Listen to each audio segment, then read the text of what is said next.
Chapter 1: The Promise. If someone had told me I'd spend years chasing a ghost, only to discover she'd been beside me all along, I would have laughed. But fate has a way of hiding the truth in plain sight. Her name was Leah. We were 7. She was wild, untamable, with scraped knees and eyes the color of the ocean after a storm. We sat beneath the old oak tree in her backyard, trading secrets like treasure. "Promise me forever," she said one afternoon, her voice steady, daring. "Forever," I answered, pressing my hand against hers. Her hair caught the sunlight, bright, golden, unforgettable.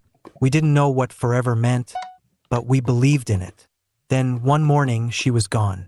No goodbye, no wave from the porch. My parents mumbled something about urgency, a sudden move, a job. And just like that, silence. All I had left were those blue eyes, staring back from memory. Chapter 2: Ghost Years. Middle school blurred into high school. Life moved forward, new friends, new distractions. Leah became a ghost I rarely thought about, though sometimes in quiet moments, I'd wonder where she was.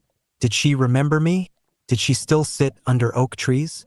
I carried her like a shadow, not heavy, but present, a reminder of something unfinished. There were nights I'd dream of her laugh echoing across playgrounds, her hair catching sunlight. I'd wake with the ache of something lost, something unfinished. Chapter 3: College. College swallowed me whole. New faces, new lectures, new nights that stretched into dawn. Leah faded into the background of my mind. Until Maya. I met her in a dull art history lecture.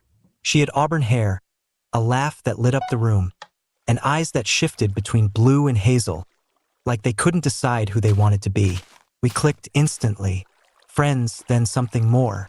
Conversations spilled from textbooks to midnight walks, from philosophy to dreams. She was brilliant, magnetic, impossible not to love. And yet, sometimes when she laughed just right, or when her eyes caught the light, I felt the faintest echo of Leah.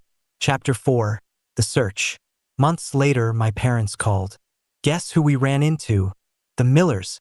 Leah's at your college." My heart stuttered. After all these years, a chance to reconnect. I told Maya, and together we searched. Class lists, campus records, endless faces.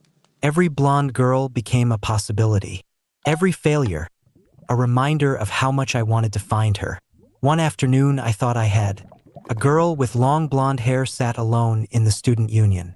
My chest tightened. I walked over, each step heavy with hope.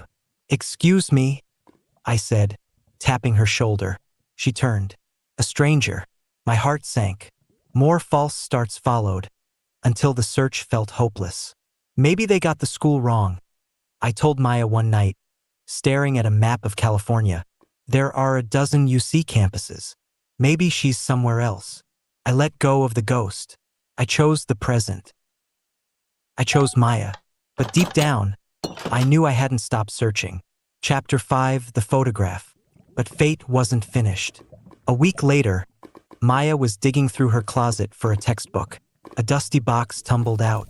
Trinkets spilled across the floor. And then one photograph. 2 children under an oak tree. A boy with messy hair. A girl with golden strands and ocean blue eyes. My breath caught. That boy was me. That girl, Leah. I looked at Maya. Her auburn hair framed her face, but her eyes, those eyes, were the same. This is us, I whispered. She stared at the photo, then at me. Her voice trembled. "My name is Leah. Leah Miller." Maya was just a new name, a fresh start. The room tilted. Years of searching, of chasing shadows, collapsed into a single truth. She'd been here all along. Different hair, a different name, but the same soul. Chapter 6: Forever Returns. We sat in silence, the photograph between us. "Why didn't you tell me?" I asked. "Because Leah was a ghost," she said softly. "I thought if I buried her deep enough, I could be someone new. But you kept looking. You never stopped." Her words cracked something open in me. "Forever doesn't break," I said. "It just waits." And in that moment, I realized the promise we made under the oak tree had never truly vanished. It had simply been waiting, patient, until we were ready to see it. We found each other again, not through maps or records, but through the winding paths of life. And maybe that's the lesson. Some promises of forever, no matter how abruptly broken, always find a way back. You just have to look past the surface. Chapter 7. Between Leah and Maya. Even after the truth came out, the distance between Leah and Maya lingered. Sometimes he called me Leah, his voice soft, reverent, as if speaking to a memory. Other times he called me Maya, the girl he had fallen in love with in lecture halls and midnight walks. I realized I wasn't one or the other. I was both. Leah, the child under the oak tree. Maya, the woman who had learned to survive. And he had loved them both even when he didn't know it. Chapter 8. The return to the oak tree. We went back to the oak tree. It was smaller than I remembered, its branches thinner, its bark worn. But it was still there. We sat beneath it, just as we had as children. Forever, he said again, smiling. Forever, I echoed. And this time I knew what it meant. Not endless days, not unbroken time, but the certainty that some bonds survive distance, silence, and disguise. Epilogue. Ghosts and promises. Looking back, I wonder how many times we walked past each other in crowded halls. How many moments we almost collided before fate finally intervened. Life is full of ghosts. Names we bury, promises we forget, faces we lose. But some ghosts don't haunt. They wait. Leah waited. Maya lived. And together they became me. Forever doesn't break. It waits. And that's the story of promises, ghosts, and the oak tree that never let go. If this story touched you, don't forget to like this video, subscribe for more, and share your thoughts in the comments below. Tell me, what does forever mean to you?